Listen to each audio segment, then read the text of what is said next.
नमस्ते दोस्तों। तो याद रखे। आज हम लोग रमाशंकर अब मेरी शुक्ल हरकत रसाल के बारे में पढ़ेंगे। उनकी रचना, उनका काल विभाजन सभी के बारे में अध्ययन करेंगे। डॉक्टर रमाशंकर शुक्ल रसाल हिंदी साहित्य का इतिहास 1931 ईस्वी। इन्होंने आदिकाल को जय काव्य काल और रीति काल को कला काल कहकर पुकारा है।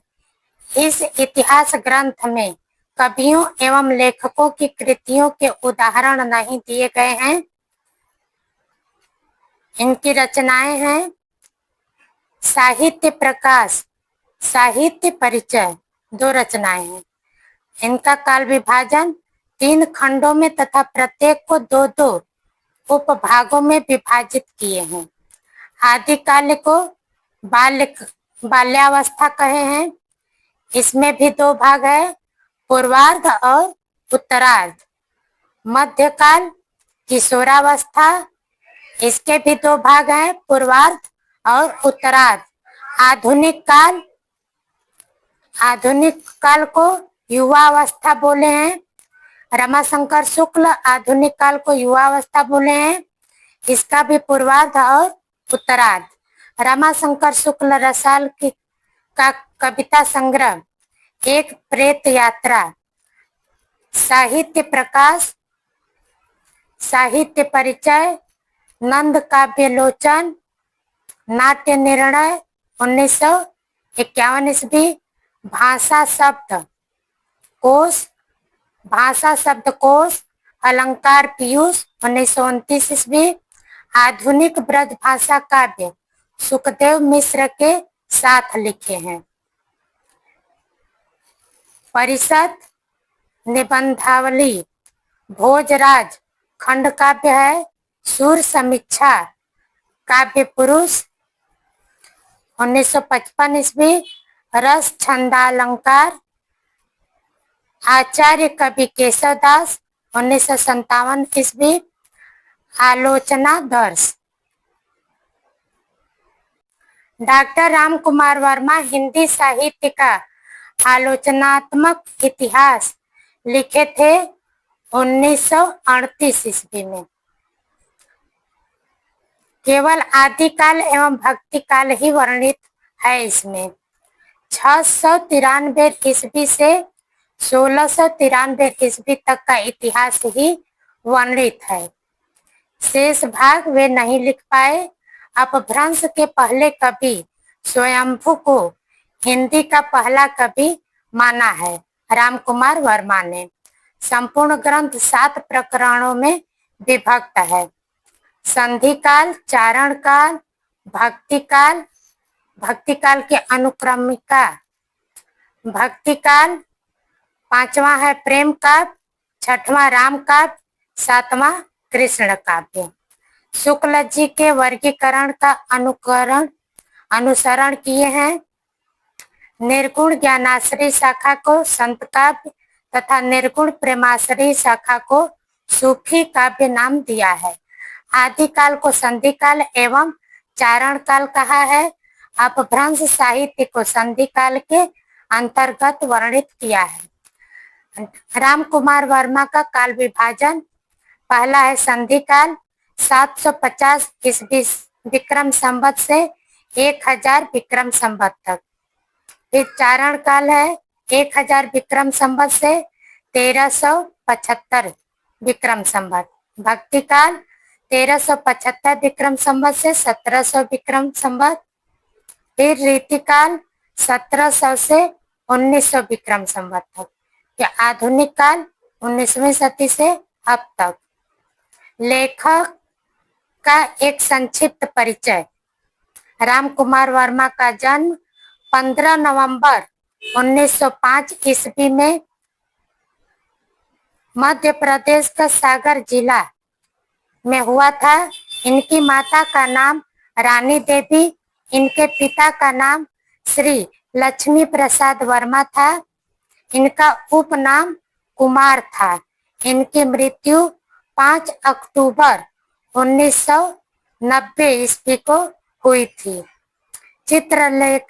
चित्ररेखा काव्य संग्रह पर देव पुरस्कार, सप्तकिरण एकांकी संग्रह पर अखिल भारतीय साहित्य सम्मेलन पुरस्कार, हिंदी साहित्य सम्मेलन की ओर से साहित्य वाचस्पति उपाधि, मध्य प्रदेश शासन परिषद से विजय पर्व नाटक पर प्रथम पुरस्कार तथा भारत सरकार द्वारा 1963 ईस्वी में पद्म भूषण से सम्मानित किया गया था। इनके काव्य में रहस्यवाद एवं छायावाद की झलक है। इनकी कृतियां हैं वीर हमीर 1922 ईस्वी, चित्तौड़ की चिता 1929 ईस्वी, साहित्य समालोचना 1929 ईस्वी, अंजलि 1929 ईस्वी, अभिशाप 1931 ईस्वी, हिंदी गीति काव्य 1931 ईस्वी, निशीथ 1935 ईस्वी, चित्ररेखा 1936 ईस्वी, पृथ्वीराज की आंखें 1938 ईस्वी, कबीर पदावली 1938 ईस्वी, आधुनिक हिंदी काव्य संग्रह 1939 ईस्वी, जौहर 1941 ईस्वी, रेशमी टाई एकांकी संग्रह है 1941 ईस्वी, शिवाजी 1943 ईस्वी, चार ऐतिहासिक एकांकी संग्रह है 1950 ईस्वी, रूप रंग एकांकी संग्रह है 1951 ईस्वी, कौमुदी महोत्सव,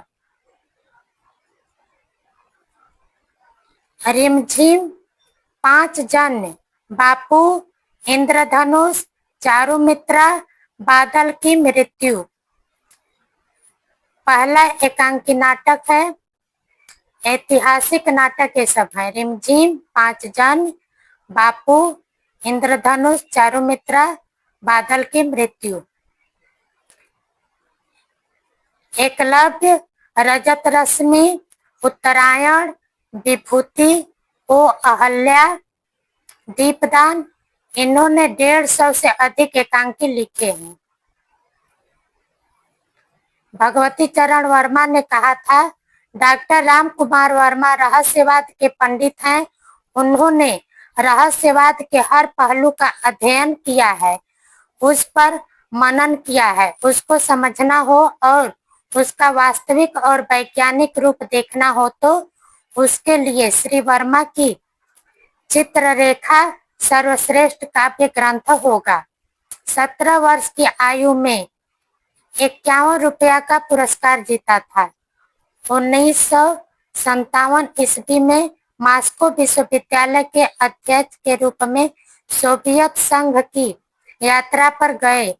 1963 में नेपाल के त्रिभुवन विश्वविद्यालय ने शिक्षा सहायक के रूप में आमंत्रित किया। 1967 में श्रीलंका में भारतीय भाषा विभाग के अध्यक्ष के रूप में भेजे गए। एकांकी की दिशा में आप पर इब्सन, मैटरलिंक, चेखव आदि का विशेष प्रभाव पड़ा। 10 मिनट, नहीं का रहस्य, चंपक और एक्सट्रेस आदि एकांकी नाटकों की रचना की। हिंदी के बारे में इन्होंने कहा था, जिस देश के पास हिंदी जैसी मधुर भाषा है, वह देश अंग्रेजी के पीछे दीवाना क्यों है। स्वतंत्र देश के नागरिकों को अपनी भाषा पर गर्व होना चाहिए। हमारी भावभूमि भारतीय होनी चाहिए। हमें जूठन की ओर नहीं ताकना चाहिए। राम कुमार वर्मा की ये पंक्तियां हैं।